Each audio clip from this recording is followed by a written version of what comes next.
she did, and that's not the reason. I come up with some pictures, a couple of which I gave to cousins, last night at the dinner.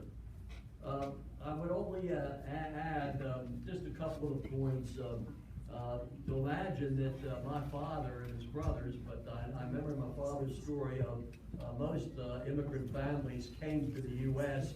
In families. It's rare, and I don't know any friends of mine whose families did not come over as families. And here we have so many of the brothers here, and my father, Leonard. I can't imagine 13 years old leaving your parents in Europe and coming not the short way, but the long way across Siberia, Japan, China, San Francisco, eventually to get to Chicago and then to Pittsburgh. At that age, I find that just incredible. And then he goes back to Europe to visit his dad, and then comes back to Baltimore, comes back to Pittsburgh at the age of 15 or so. I just marvel at that. As Merle said, he was a very patriotic. He loved the U.S. He loved everything that was available for him. The stories about when Merle showed me, I didn't know about the letter that he got back from his volunteering to be a spy to go to Russia. That's incredible. How many, I don't know whether I would have done that or could have done that, but Merle has that letter. She could circulate it. It's great. I remember one of the happiest days of his life was when I received a commission in the U.S. Army in the JAG Corps. He was so proud of that because he wanted himself to serve so badly.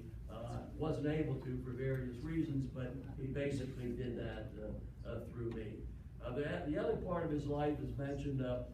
He loved the clothing industry, and I know how dedicated he was to the Rest family in Pittsburgh for helping him. I remember my trips as a kid. I was born near Pittsburgh, south of Pittsburgh. It was a dark, dismal area. My mother hated it. You would hang your clothes out on the back line, and they would be soot covered in 5 minutes. It was a booming steel town. These were the war. This was in the heart of the war. I was born in 36. And the war was over 45, and we were there in the heart of all of that. And the town, though, was booming. The whole area was booming.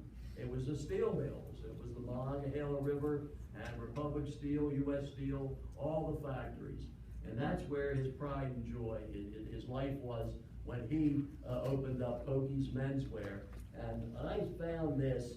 I don't even think I showed this to Merle yet. This is the Monessen. That's where the place was in Pennsylvania. Monessen, south, 40 miles or so south of Pittsburgh. And this is the daily newspaper from 1936, and it talks about Pokey's Menswear opening a new location. He moved from a one-room store, apparently, to Donner Avenue, and it says here, Mr. Pokempner, only read part of it. Mr. Pokempner established the business in 1931 in the depths of the Depression, and the growth had been certain and steady. In 1933, the store was moved from a small room on Schoonmaker Avenue near 4th Street to the present location.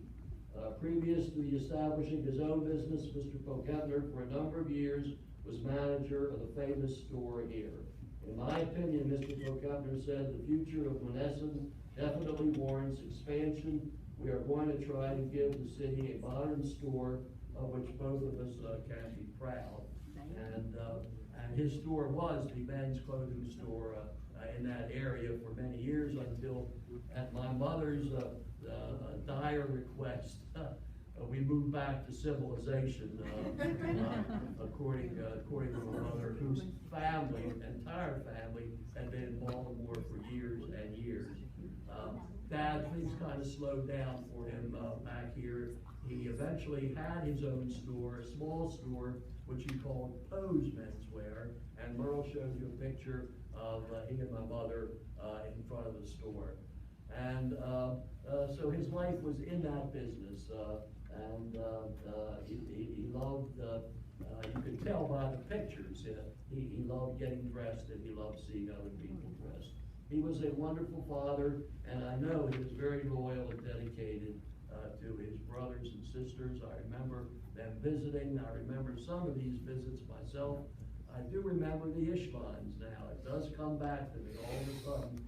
Driving up from Menneson to Pittsburgh, Debbie, I remember, and certainly I remember, yes, going way back, and that ride up to Pittsburgh with the fences, trying to hold back the rocks, wasn't it? Or the granite, where they cut through on the highway on the left was the Monongahela River, and it's so nice to see all of you after all these many years. What a great idea, Viva, Jonathan, all of you putting this together. Thanks again. Joey, speak just a moment about your 3 daughters. Yes, of course.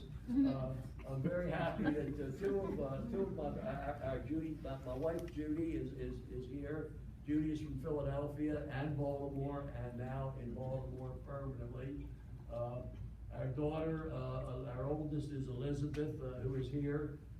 Elizabeth was very interested in genealogy and ancestry, and so as was Amy. Jenny was unable to make it. She's in Philadelphia. She is a practicing lawyer for child reform, child welfare programs. Amy has been for about 10 years with the Wildlife Conservation Society. She's dedicated to wildlife conservation. She's been in the Congo, of all places, but she hopefully will be coming back to the U.S. Shortly, and Judy and I and her sisters are delighted with that. Jenny is a graduate of Johns Hopkins, that's my alma mater, and then Penn Law, and Amy was a graduate of Duke, where they have a primate center, Duke University, and her doctorate degree, she is a doctor, State University of New York, at Stony Brook. Anthropology was her major, and Elizabeth, our oldest daughter, is a graduate of University of Pennsylvania, and worked at Penn for a number of years in their public relations department, and is the mother of our 3 grandchildren, who we see on the bottom. That's Ethan, Ethan Marin, and Charlie. And that's the family. That's the family of Leonard Pokempner.